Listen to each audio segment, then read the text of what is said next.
if a party takes a position, 4-line whip, and then you go against it, listen, 4 years ni kitu kidogo, imebaki 4 years. Now, one of the things we shall be petitioning Kenyans, after 1 year, you can be recalled. You can be recalled after 1 year. Mwezi moja unaisha, mwaka moja unaisha August. Mapetition Kenya hii kwa wabunge ambao waliumiza watu yao na punitive taxes, they will be recalled from everywhere, even from muda. Utaona, utashangaa Wakenya wamechoka. Sipunda jameni wamechoka. People will be recalled.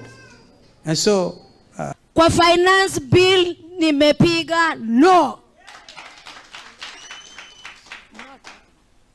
Sawa sawa.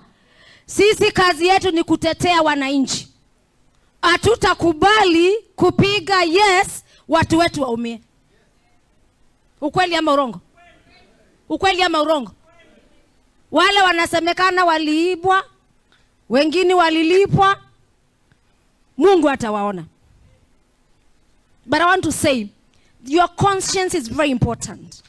Kama ulitumwa vile Kalonzo anatafuta kuwa president kiongozi, na amekuwa president, vice president na kiongozi wa hii nchi, all these offices, ukifanya kazi ya Mungu, Mungu atakubariki. Unga iko juu na bado. Unajua ukiongeza VAT, price ya mafuta inaenda juu. Price ya mafuta, bei ya mafuta ikienda juu, kila kitu yote inaenda juu. Hata SUKUMA itaenda juu. Sasa hiyo ndio bottom up. Hiyo ndio bottom up tulikuwa tunataka.